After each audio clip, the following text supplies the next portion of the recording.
O Senhor esteja convosco. Proclamação do Evangelho de Jesus Cristo, segundo Lucas. Naquele tempo, Maria disse: A minha alma engrandece o Senhor, e o meu espírito se alegra em Deus, meu Salvador, porque olhou para a humildade de sua serva. Doravante, todas as gerações me chamarão bem-aventurada, porque o Todo-Poderoso fez grandes coisas em meu favor. O seu nome é santo, e sua misericórdia se estende de geração em geração a todos os que o temem. Ele mostrou a força de seu braço, dispersou os soberbos de coração, derrubou do trono os poderosos e elevou os humildes. Encheu de bens os famintos e despediu os ricos de mãos vazias.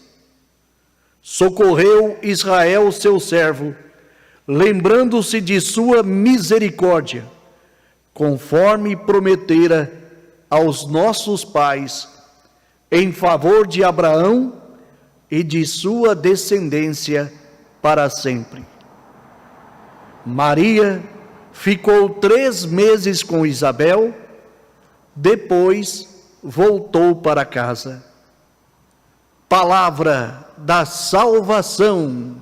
Glória a vós, Senhor. Que a palavra do Santo Evangelho perdoe os nossos pecados. Amém. Podemos sentar.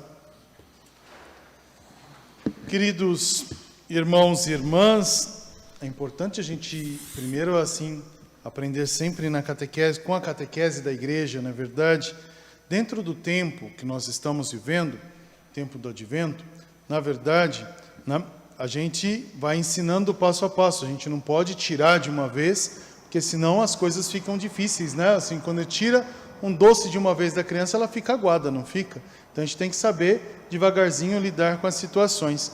Dentro da dinâmica do tempo, quando a gente vive o tempo do advento, nesse tempo a gente não pode ter missas votivas, né? Não se pode ter uma missa particular, votiva para um determinado santo. Nós sabemos que Santa Rita tem o seu dia, né? O seu dia específico dentro do calendário litúrgico. Como uma tradição na nossa diocese, nós rezamos todo dia 22 Santa Rita de Cássia. Então parece que todo dia 22 é dia de Santa Rita, né? Então a gente acaba rezando Santa Rita, né? Porém, dentro da liturgia da igreja, né, a gente não pode rezar uma missa votiva particular. Quer dizer, eu não posso rezar uma missa com as orações de Santa Rita. Mas a igreja é tão grandiosa que ela nos dá a possibilidade de colocar Santa Rita no seu altar, as suas rosas, daqui a pouco a gente abençoa as rosas, vamos fazer a nossa oração, né? São sentimentos importantes, mas nós não podemos fazer a leitura própria de uma festa ou de uma, né, devoção particular a Santa Rita. Nós observamos que as leituras, elas são do dia. Então a gente vai dizer assim, hoje é missa de Santa Rita? A gente fala, não, hoje é missa, né, dentro do tempo do advento. Já estamos rezando o dia 22 de dezembro, próximo do Natal do Senhor. Mas rezamos também devotamente pedindo a intercessão de Santa Rita para que a nossa oração, com muito mais carinho e amor, chegue ao coração de nosso Deus e a gente encontre a paz. Então esse é importante a gente conhecer o primeiro momento, porque senão às vezes dá a impressão que a gente não está fazendo louvor a Santa Rita. Sim, a gente faz um louvor a Santa Rita, porém nós não podemos deixar de rezar o tempo. Hoje, a igreja nos ensina a rezar esse hino tão bonito, cantado por Nossa Senhora, o Magnificat. É tão importante e tão bonito, tão importante que as mulheres do antigo Israel sempre exultaram nesta realidade de proclamar um tempo de graça e de justiça da parte de Deus. E a novidade está nesse ponto. Se nós pegarmos a primeira leitura, nós encontramos ali a profetisa Ana. A gente sabe que Ana era uma mulher estéril, ela não podia ter filhos. Aí ela pede a Deus, que Deus conceda a ela a graça de poder ser mãe, de gerar um filho. E quando Deus concede a ela a graça de gerar um filho, ela vence a esterilidade, tem o filho, o que ela faz com o filho? Ela devolve para Deus, em oferta no templo. O Senhor me deu, e eu entrego ao Senhor como sacrifício de louvor, porque o Senhor atendeu o meu pedido. Qual que era o pedido de Ana? Gerar um filho. E Deus concedeu a ela essa graça. Por isso que ela teve naquela alegria e na liberdade de entregar a Deus o que é de Deus. Nós também devemos ter aquela graça de poder rezar e poder entregar a Deus o que é de Deus. Esse é o princípio importante do primeiro passo da oração. E se você pegar em casa a oração que hoje nós ouvimos, a primeira leitura, e olhar para o Evangelho, você vai ver que é o mesmo cântico, praticamente. É o mesmo hino que Ana cantou e que Nossa Senhora também cantou. Nossa Senhora, exultando no Espírito Santo, canta. Agora, para exultar no Espírito Santo, ela eleva a Deus duas realidades, alma e espírito. Quer dizer, duas ações de sentimento importantes. Então, toda essa realidade humana é elevada num grau de santidade ao mistério de Deus. Como é que a gente entende isso? Pelo nosso batismo. No batismo, a gente deixa de ser criatura de Deus e nos tornamos filhos de Deus. E sendo filhos de Deus, nós também exultamos no Espírito Santo porque nos é dado, então somos eternos. Já podemos dizer que pelo batismo somos eternos, somos santos. Porém, a gente não consegue viver a santidade na sua plenitude, porque somos passivos de erro, pecamos. Agora, a gente não pode se alegrar no pecado.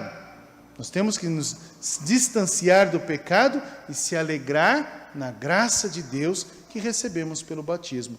Maria mostra exatamente essa realidade daquele que recebe a graça e, recebendo a graça, também a dá em comunhão. Esse cântico que ela faz para sua prima Isabel.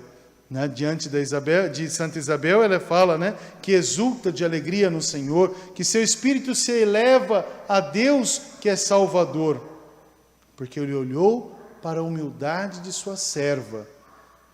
De agora em diante a chamarão, a proclamarão bem-aventurada. Isso quer dizer evangelho. Então, se olharmos, podemos ser até audaciosos, de dizer que aqui se apresentou o evangelho de Nossa Senhora. Como pode também a gente, vivendo a palavra de Deus, comungando desse mistério e levando essa palavra para uma pessoa, nós também estamos sendo evangelho, boa notícia. Então, Nossa Senhora foi o que para Santa Isabel? Boa notícia. E dentro dessa boa notícia, a essência dessa boa notícia é Cristo, que com ela fez com que Isabel, a casa de Isabel, exultasse também de alegria. Mostra dois sentimentos importantes ali dentro da ação. O antigo Israel sendo salvo, agraciado pelo novo Israel. Então, Isabel, grávida de João Batista, é salva, nesse sentido, pela presença de Maria, com Jesus em meio. Então, a gente vê que Israel é resgatado. Ali a gente vai lembrar também, novamente, da profecia de Sofonias, quando fala que a filha de Sião deve se alegrar, porque no meio dela habitará o Santo de Israel. Então, Maria, sendo a filha de Sião, faz com que todo Israel se alegre com a presença de Cristo em meio. Aquele que liberta, que cura, que exalta e que salva. Essa é a expressão de Cristo. Hoje, nós também rezamos os nossos irmãos falecidos. Casuco, Calvito, José. Seria muito triste se a gente ficasse preso nas nossas realidades, vivendo a nossa ação. O Senhor hoje nos ensina com Maria a viver essa exaltação em Deus. Deus que salva, Deus que dá a vida. Olhou para a humildade de sua serva. Todos vão chamar bem-aventurados. Os nossos irmãos são bem-aventurados no céu. Viveram a graça de Deus no tempo, nesse tempo. fizeram a sua parte, rezaram a sua história, cada um professando ao seu tempo, ao seu modo, acreditando e amando em Deus. Nossa Senhora nos ensina, através desse canto, que nós devemos, ela fala, olhou para a humildade de sua serva. O que quer dizer isso? O servo é aquele que faz a vontade do seu Senhor. Nossa Senhora diz que o Senhor olha para a gente quando a gente faz a vontade dele. Nossos irmãos fizeram a vontade de Deus, voltaram para casa, para o eterno, cada um ao seu tempo e ao seu modo. Nós não podemos dizer, Senhor, nós não aceitamos, porque se a gente não aceita a verdade do eterno, nós não estamos fazendo também a vontade de Deus. Porque sempre no Pai Nosso a gente pede o quê? Seja feita a vossa vontade. Nós não entendemos muitas das vezes a vontade de Deus porque ficamos presos na nossa vontade de entender, no nosso jeito de entender. E Maria nos ensina a rezar de uma maneira nova. Reza na vontade de Deus. Participa na vontade de teu Senhor. E nada há de faltar na tua existência. Nada faltou aos nossos irmãos. Talvez aos nossos olhos, pode dizer, faltou saúde, faltou a vida, porque é o nosso modo de olhar. Mas para Deus não falta nada. Ganharam a vida e a saúde em plenitude, entraram na eternidade. Foram curados, não para esse tempo, mas para a eternidade. E aquele que exulta nesta realidade, hoje não reza uma perda, mas reza o encontro com o eterno. Uma oração de ação de graças. Logo, rezamos bem-aventuranças. Bem-aventurado Casuco e Amada, bem-aventurado Calvico José Ramalho Leal, porque olharam diante de Deus. Foram servos bons e fiéis dentro da sua realidade. E o Senhor, na sua misericórdia, os chamou para junto de ti. Então quer dizer, vem para a minha alegria. Nós não vamos simplesmente para o seio da terra quando morremos. Nós vamos para a alegria de nosso Senhor. Como exultou Nossa Senhora na sua assunção, exultou de alegria também em Deus. Foi para Deus. A gente não vai para a terra, a gente não vai para um crematório, nós vamos para Deus. O que fica, a terra, compete executar a sua missão. É o que é corruptível. Nós não somos corruptíveis. Nós deixamos o que é corruptível na terra para elevar aos céus o que é incorruptível, cheio da graça e da misericórdia. Logo, a morte não nos tira a vida é transformada. Deixamos um corpo mortal e assumimos um corpo glorioso, aonde repousamos em Deus. Como Maria nos ensinou, cantando sempre esse cântico de libertação, que Deus olha sempre para aquele que Ele ama. Por isso que ela fala ali, aquele que é soberbo, aquele que é orgulhoso, aquele que é ação, que traz consigo, se alimenta dessa realidade, não está vivendo os olhos de Deus, está vivendo os seus próprios prazeres. Aquele que faz a vontade se torna humilde e deixa Deus amar primeiro.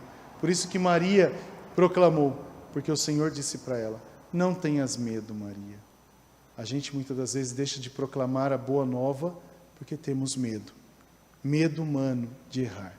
Deixa Deus ser Deus. E tudo se transforma, tudo se torna novo na nossa história.